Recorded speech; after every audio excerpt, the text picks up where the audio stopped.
if last year's Hellfest and the Saw franchise took a bunch of cultic body modifiers, threw them in a building with a $20,000 budget from Home Depot, you have yourself the film Haunt.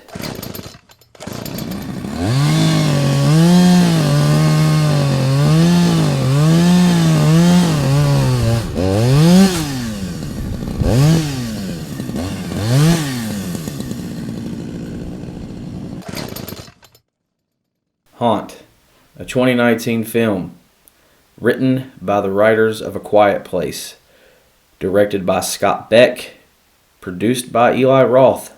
On Halloween night, a group of friends come across an extreme haunted house, promised to feed their darkest fears. Truth be known, as soon as they step foot inside this motherfucker, shit's fixing to get wild. This movie, hands down, I will have to say, absolutely done it for me. Let's be honest with each other here right now. 2019 has been a super, super huge letdown for horror movie fans all around the world. Crawl, it's almost cringeworthy. But Three from Hell, it's almost just as bad. It Chapter 2, I want to keep my fucking mouth shut on. But Haunt, holy fuck, it was amazing.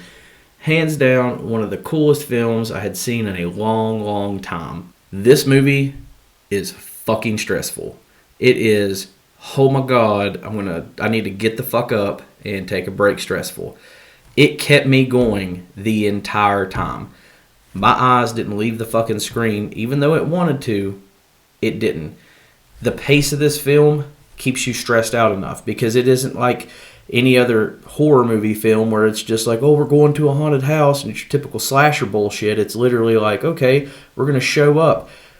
Kind of like they are in my town right now. We're just going to sling some methheads into a storage unit and hope for the best.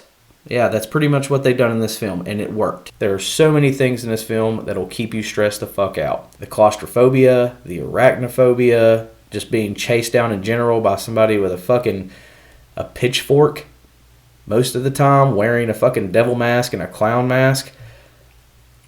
It's insane. It sounds stupid. Believe me, I had my doubts at first, but I'm telling you right now, this film was fucking cool as shit. The scenery, it was so disgusting. It was almost like you felt dirty by being there, let alone enough to where you knew if you took a broom into this motherfucker, you're getting like at least 17 dustpans full of shit. Doesn't matter what it is. Each individual part of the haunted house that they went through is cool as shit. It was awesome. There's a scene in the fucking movie where it's like, can you tell which body part this is? And they put their hands through there, and then they're just slinging out fucking ramen noodles and a grape, and then obviously the third one gets a little fucking wild, but I can't spoil it for you, and I don't want to. I have to say, Eli Roth did not let us down. It was cool as shit, bub. Thank you. Much appreciated. Huge comeback from Green Inferno. I don't want to talk about that film. I will say in this film that there's not a shit ton of gore, but that doesn't really matter because the gore that's there is the gore that fucking matters. Subtlety is key sometimes. You don't always have to take a fucking axe to the face. You don't always have to take a screwdriver to the eye. Subtle fucking killing in these films are key. And a lot of people don't understand that as far as executive producers go. The message for this film, it did seem to be like a message for domestic violence. I mean, this bitch is obviously going through some shit at the beginning of the movie. You see her childhood, you see it build up, you see where it's coming from. It's honestly, hands down, disturbing at some points. I've got friends and family that's been there. It's hard to watch at some parts of this, and it's not like in your face, but you can kind of tell that it's almost seems real. The ending to this film was fucking cool. Like, not many times do you see me rooting for the protagonist. Most of the time I'm going for the antagonist, but this film had me going for both sides. I'll give it that. You killed it, Haunt. I appreciate the fact that you did not let us the fuck down on this ending. That was cool as shit. What I did not like about this movie is absolutely zero zero backstory on the fucking antagonist. What the fuck? Where these guys come from? Why do they look the way they do? Underneath the masks, anybody who watches this film will get why I'm asking this question, because when you see this shit, you're going to wonder, how did this happen? Why did this happen? Where the fuck did this happen? And how did they all get the fuck here together? Fucking Evan. My God, Evan. I cannot stand you in this film. Andrew Caldwell, hoo boy. You are, it is almost identical to Jonah Hill, but you're like the knockoff Jonah Hill. You're like Walmart Great Value Jonah Hill. And it worked. The first 2 lines that you gave out in the movie, I kind of seen where you were going with it. You ain't doing it for me, man. I couldn't wait to see you die. I couldn't do it. I was just like, fuck yeah. This guy's out of the way. He's going to stop talking, and we're done with him. Because of Evan, I will have to say that this movie was super close, if they would have kept him any longer, to crossing the line in most of these horror films that I like to call the humor line. And it's just when horror movies nowadays are trying too hard to be funny. And there's times that it's needed and times that it's not. Sarcasm is also key in horror films. It's appreciated. What I don't like is constant bicker back and forth where you're just trying to fucking have a pissing contest over who can be the funniest fucking person on the goddamn set. I think that this film, hands down, gives me a lot of hope for this year.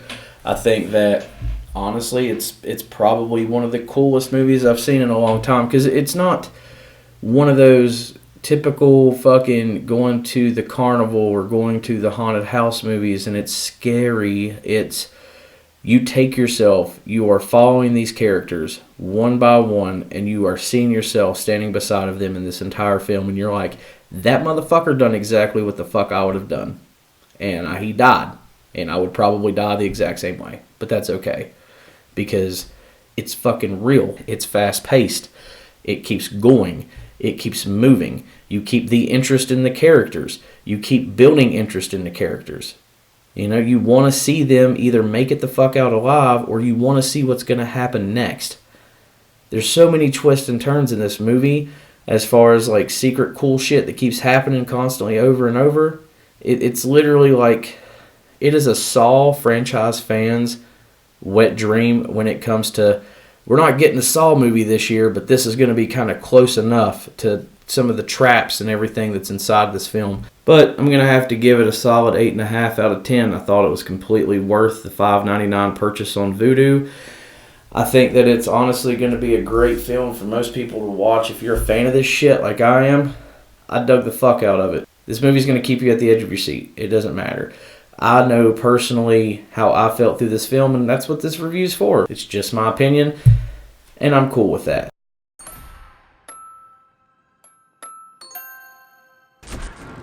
This cannot be ignored.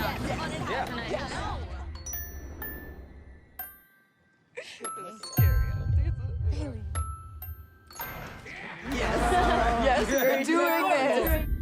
It's the end. Say goodbye. Is this supposed to be scary? Breathe deeply. Close your eyes. Keep the monsters from breathing.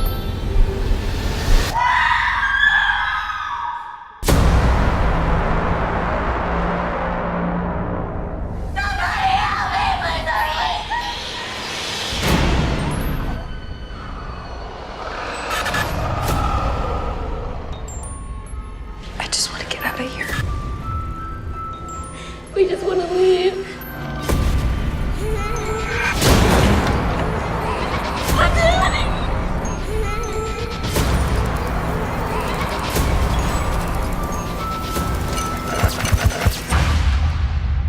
Please don't hurt me.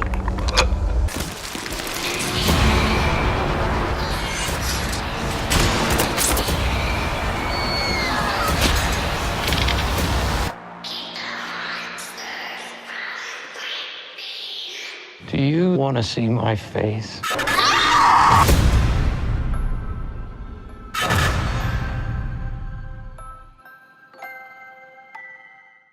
But if you're wanting a movie that's going to keep you stressed, If you're wanting a movie that's going to be like, oh shit, this bitch is doing it, or this motherfucker's going to do some shit, Haunt's going to be the movie for you that 2019 dropped this year.